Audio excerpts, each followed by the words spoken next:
헌정 회장의 제약이 있으심에도 불구하고 이 자리에 와주신 정대철 형님 감사합니다.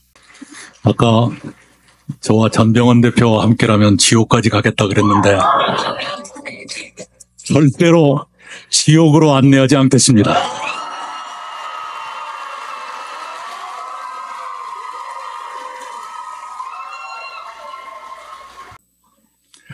존경하는 국민 여러분, 대한민국이 위험합니다. 온 국민이 해방 이후 80년 동안 피땀 흘려 이룬 대한민국이 지금 길을 잃은 채 흔들리고 있습니다. 정말로 대한민국이 이대로 버틸 수 있을까? 잘못하면 침몰하는 것은 아닌가 걱정될 지경입니다. 정치가 타락하고 정부가 파탄나서 국가 위기가 뻔히 눈에 보이는데도 대응하지 못하고 있습니다.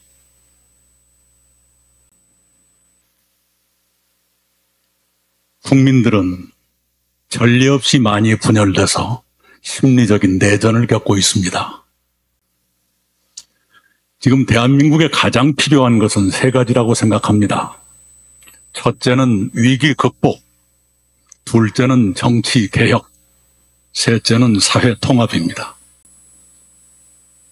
이 세 가지를 위해서 저는 저에게 남은 보잘것없는 모든 것 다 쏟을 각오가 되어 있지만, 그러나 이 일은 어느 한 세력의 힘만으로는 되지 않습니다.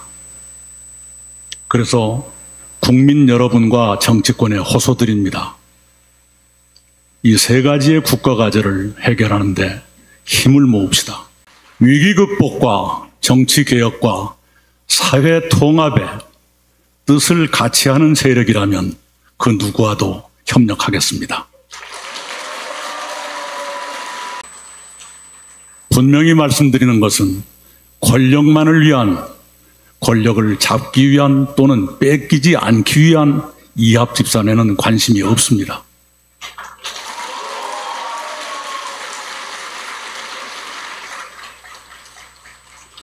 저는 우리 동지들께 몇 차례 말씀드렸습니다. 외롭다고 아무나 손잡지 않겠다. 저는 그렇게 살아왔고 앞으로도 그렇게 살다 죽을 겁니다.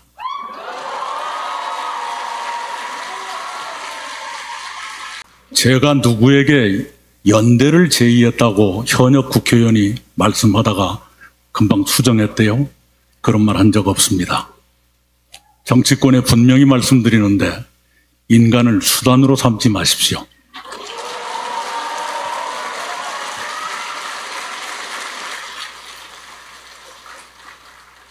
자기들이 필요하면 마음대로 활용하고 자기들한테 이익이 안 되면 마구 짓밟고 거짓말까지 동원해서 짓밟는 이런 못된 정치 이전 끝냅시다.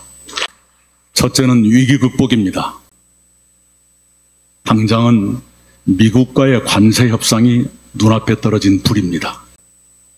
수출로 먹고 사는 나라가 최대의 수출 시장 미국으로부터 관세 25% 인상을 요구받았으면 이것만큼 급한 일이 어디 있습니까?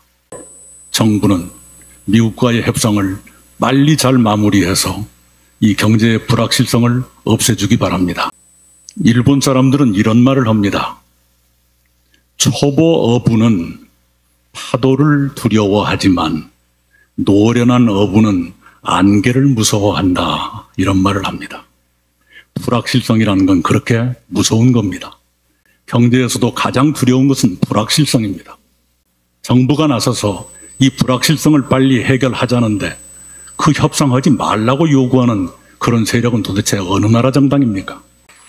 혹시라도 잠재 경쟁자가 점수 따서 자기들 대선에 어려움이 생길까 봐 그렇게 회방 놓는 겁니까? 그런 못난 정치 끝내주세요. 이 관세 협상을 포함해서 미국, 중국, 일본, 러시아 이 4대 국가의 관계를 빨리 안정시켜야 합니다. 그것이 우리나라 대한민국의 생존을 위한 가장 기초적인 조건입니다.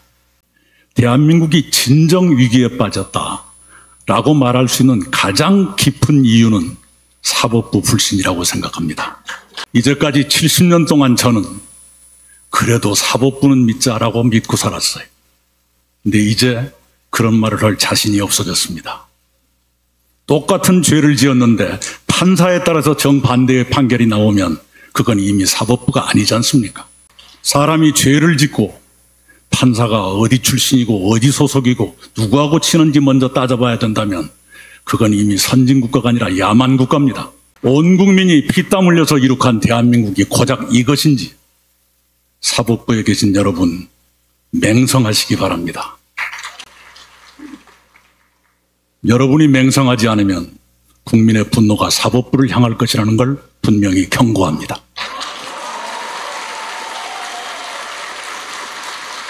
와중에 더불어민주당은 바로 오늘 임기가 끝나는 헌법재판관 2명의 임기를 연장하는 특별법안을 통과시켰어요. 헌법에 정해진 임기를 하위 법률로 마음대로 늘리겠다. 그러고도 국정을 맡겨달라고 국민한테 호소할 수가 있습니까? 그런 난폭한 짓 좀 그만하세요. 대한민국 정치는 파탄났습니다. 대한민국의 위기는 정치 파탄에서 시작됐습니다. 혼미한 대통령이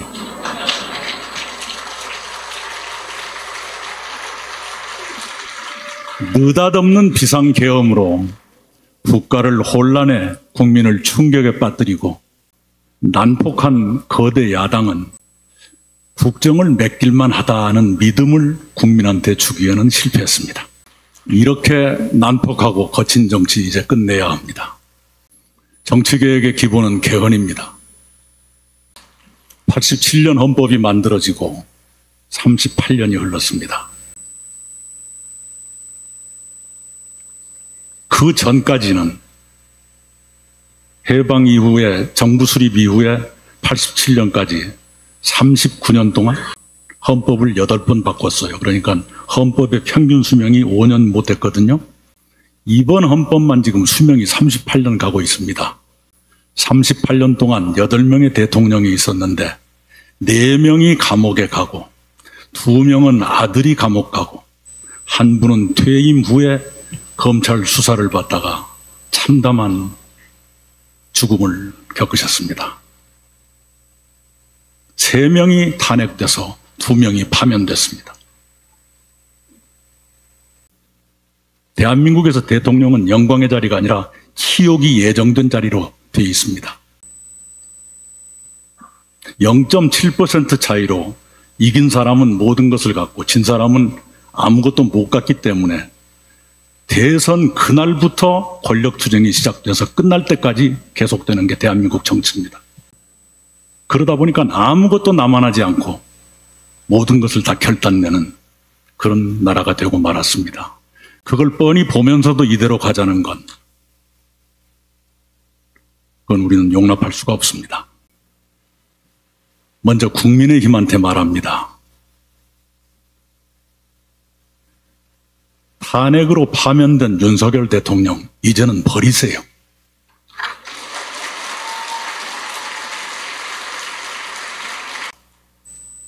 BTS가 노래 부르던 그 대한민국을 계엄령이 선포되는 나라로 추락시켰으면 처절하게 반성하고 국민 앞에 무릎 꿇고 사과를 해야 될 것 아닙니까?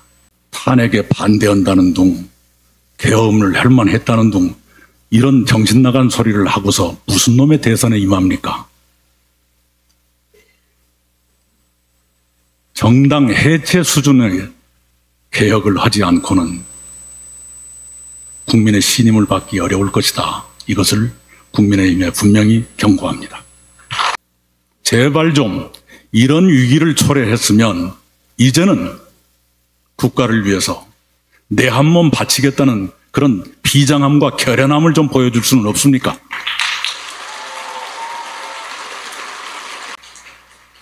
더불어민주당 지난 3년 동안 무엇을 했는지 한번 돌아봐야 합니다. 오늘도 30번째 탄핵을 거론했대요. 그리고 아까 말씀드린 대로 헌법재판관 임기를 헌법과 관계없이 연장하는 법안을 만들고요. 이게 뭐 하자는 겁니까? 지난 3년 동안 방탄 이외에 국민을 위해서 한 일이 무엇인지 여러분이 좀 설명해 주시기 바랍니다.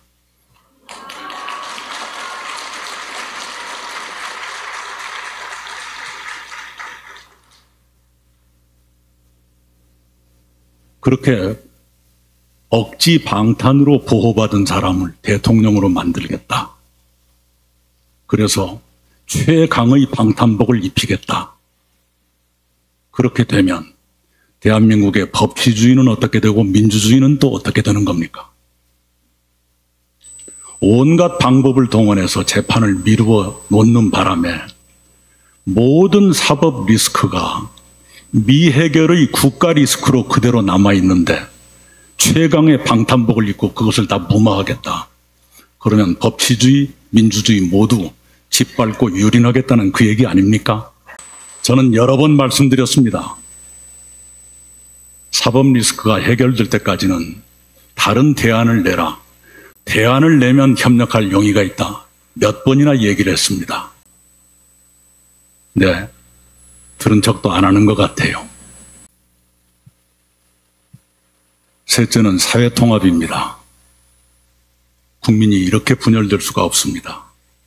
친구도 가족도 정치 얘기하려면 쭈뼛쭈뼛해지고 조심스러워지는 그런 세상으로 만들어 놨습니다. 이게 내전이 아니고 무엇입니까? 이 내전을 끝내기 위해서라도 개헌해야 되는데 개헌을 거부한다는 것은 내전을 계속하자는 뜻 아닌가요? 사회 통합을 하려면 당장 두 가지가 필요합니다. 첫째는 통합형 지도자가 필요하고 둘째는 통합형 정치가 이루어져야 됩니다. 사회 통합을 이루려면 모질지 않고 치우치지 않고 덕성이 있는 그런 지도자가 있어야 합니다.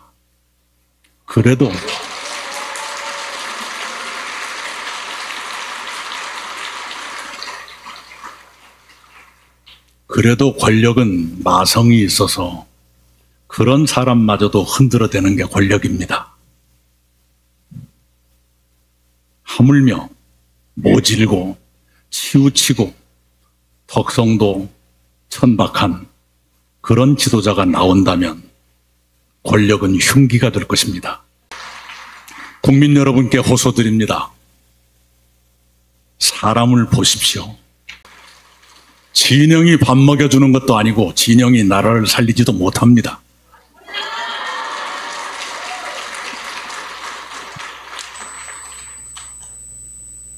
이번만이라도 통합형 지도자를 대통령으로 뽑고 그 대통령이 거대 양당의 온건 합리적인 사람들에게 연정을 제안해서 내각을 꾸리고 그 정부가 헌법을 고쳐서 빠르면 2026년 지방선거 때, 늦어도 2028년 총선거 때 개헌 국민투표를 하고 총선거와 대통령 선거를 일치시키면 선거 시기 불일치에 따른 여러 가지 비용과 혼란 줄일 것이고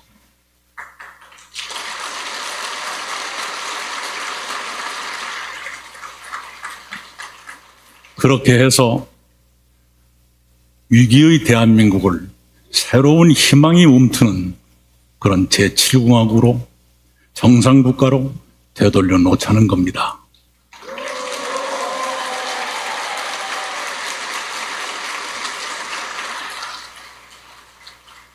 사회 통합을 위해서는 통합형 정치가 필요합니다. 통합형 정치를 하려면 다당제가 가장 빠른 길입니다. 양당제가 되면 딱 50대 50 이러는 것보다는 어느 한쪽이 다수 세력이 되고 어느 한쪽이 소수 세력이 될 것 아닙니까? 근데 이 다수 세력도 너무나 많이 주다 보니까 무슨 일이 벌어지는지 온 국민들이 큰 수업료 내고 지금 경험하고 계시잖아요.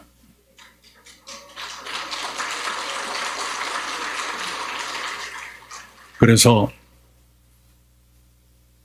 다당제로 바꾸면 대화와 타협을 하지 않을 재간이 없어요. 실제로 우리 의정사에서도 일로 삼김 시대의 사당 체제, 그때가 안건의 합의 처리 비율이 가장 높았던 때예요. 그때 김재순 국회의장이 국회 본회의장에서 이것은 황금 분할이다 이렇게 말씀을 했어요. 그리고 또 하나, 안철수 씨가 국민의당을 할 때 3당 체제, 그때가 합의 처리 비율이 높았습니다. 그 잘난 척하는 양대 정당이 제3세력, 제4세력의 눈치를 안 볼 수가 없는 거예요. 그래가지고 협력을 구하려면 예를 들어서 제3당의 원내대표가 그 법안 5조는 동의를 못합니다. 그러면 이거 이렇게 바꾸면 안 되겠습니까? 정 안 되면 빼겠습니다. 이렇게라도 해야 되는 거거든요. 그런데 아무거나 지금 통과시키다 보니까 헌법을 무시하는 헌법재판관 임기연장법이 나오고 이러는 거예요. 그런 세력에게 권력은 흉기입니다. 노무현 대통령은 중대선거구로 바꾸고 싶었어요. 한 선거구에서 3명, 4명 뽑는, 그렇게 해서 영남에서도 민주당 국회의원이 나오고 호남에서도 국민의힘 국회의원이 나오는 그런 정치를 꿈꾸었어요. 그런데 그게 끝내 이루어지지 못했지요. 못다 이룬 노무현의 꿈을 이제라도 이루어야 됩니다. 이런 건 걷어차면서 말로만 김대중 노무현을 파는 그런 사람들은 사입입니다. 존경하는 국민 여러분, 제 인생을 통틀어 놓고 봐도 대한민국이 지금같이 위기에 빠진 것은 처음 봤습니다. 저희 세대가 어제보다는 오늘이 더 낫고 아버지보다는 아들이 더 낫고 이런 세월을 살았습니다. 그렇게 늘 미래는 우리에게 고통도 주지만 희망이었습니다. 그런데 지금 우리가 자신 있게 말할 수 있는가? 내 자식에게 너는 나보다 잘 살 거다 라고 말할 수 있는 것인가? 그게 아니지 않습니까? 그래서 저는 국민 여러분께 말씀드립니다. 이 위기의 대한민국 이대로 방치할 수 없습니다. 위기를 초래하는 데 책임 있는 세력에게 국가를 맡길 수가 없습니다. 그래서 저는 제게 남은 알량한 힘, 그 모든 것을 대한민국의 위기 극복과 정치 개혁과 사회 통합을 위해서 다 내놓겠습니다. 정치권도 이 뜻에 동참해 주시기 바랍니다.